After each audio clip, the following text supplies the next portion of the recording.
Hello everyone. Today I'll be discussing Introduction to React.js, a powerful JavaScript library used for building dynamic user interfaces. I'm Azana, and today we will dive into what React is, some of its key features, and how it helps you create highly efficient web applications. By the end of this session, you will have a better understanding of why React is so popular and what makes it stand out. Okay, let's move into the next slide. What is React.js? Let's start by defining React.js. It's a JavaScript library developed by Facebook in 2013. It's primarily used to build single-page applications or SPAs. What makes React powerful? Is its component-based architecture, allowing developers to create reusable UI components. Another reason developers love React is its virtual DOM, which ensures efficient updates and rendering. React simplifies UI development by making it more declarative, meaning you tell React what you want and it figures out how to make it happen.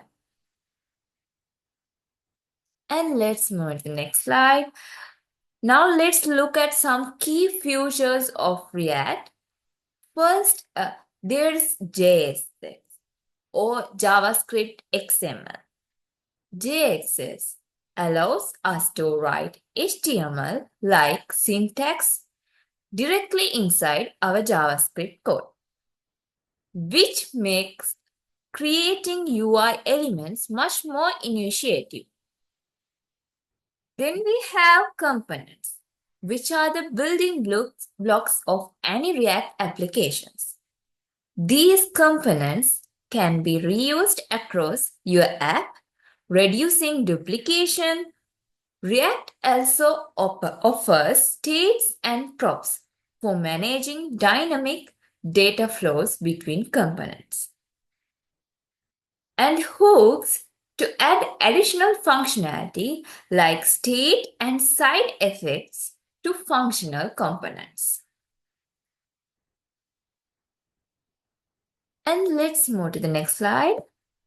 Here's an example of JSX in action.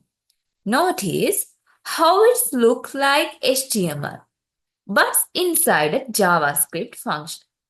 This simple line of code renders a hello world message on the screen. With JSX, writing UI components becomes much more straightforward, and this is one of the reasons developers find React so enjoyable to work with.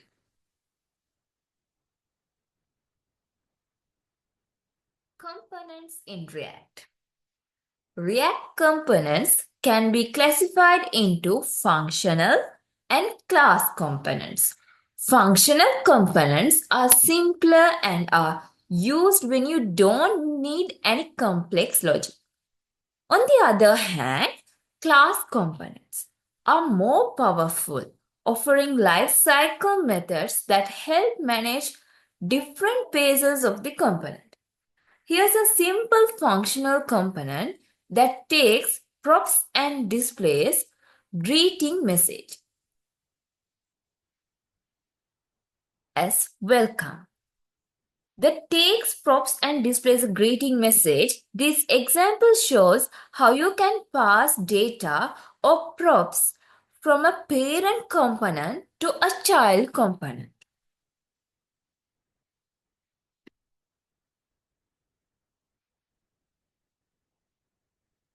Let's dive deeper into state and props. State and props state represent data that can change over time in a component. For example, in a count component, we can keep track of the current count using state. Meanwhile, props are used to pass data between components, making your application dynamic. Here, we see an example of managing state using the useState hook. Every time the state changes, React automatically re-renders the component to reflect the update. Virtual DOM and lifecycle method. Now, let's talk about the virtual DOM. React creates a memory-based copy of the actual DOM, which allows it to make efficient updates. When changes happen, React compares the new virtual DOM with the previous one and updates only the changed parts in the real DOM, which makes rendering faster.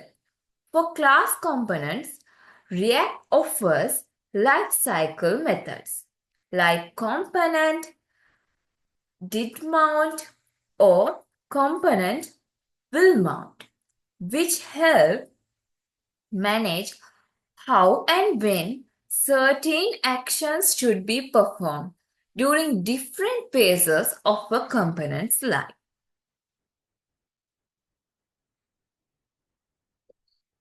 And let's move on to the next slide. It's about React hosts and React router. React has evolved to rely heavily on hooks.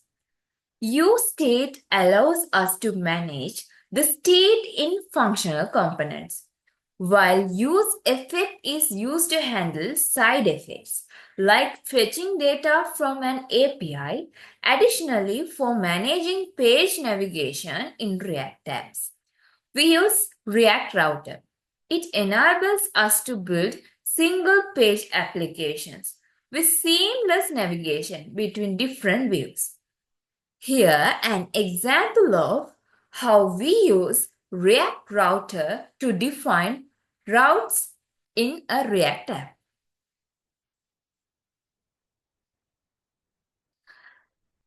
Here, this is about popular tools and libraries and the real-world example that use React.js. To enhance your React application, there are some popular libraries and tools you can use. For example, Redux helps with complex state management. Axios is widely used for making HTTP requests. Next.js enables server-side rendering, and Material UI provides a robust set of UI components. These tools make developing React application faster and more efficient. Here are some real-world examples. React is used by many well-known companies and applications. For example, Facebook, Instagram, and Netflix all use React in some form. This demonstrates how scalable React is, whether you are building small application or large-scale enterprise software. Advantages and disadvantages of React.js. Here, let's summarize the advantages and disadvantages of React. On the plus side, React is easy to learn and ecosystem easy to learn, or it offers efficient rendering with the virtual DOM and has a large community and ecosystem. Its reusable components save time and effort in development. On the downside, React's fast-paced development can be overwhelming due to frequent updates. JXS might seem complex for beginners, and managing state in large application can become challenging. And Here we come to the conclusion. In conclusion, React.js is a powerful tool for building modern, dynamic user interfaces. Its component-based architecture and virtual DOM enable faster, more efficient UI updates. Hooks simplify state and lifecycle management in functional components. If you are new to React, I highly recommend exploring the official documentation and building small projects to practice. And the call to action. Thank you for your attention. I encourage you to start experimenting with React and build small application to reinforce your learning. Feel free to ask any question or share your thoughts. Thank you.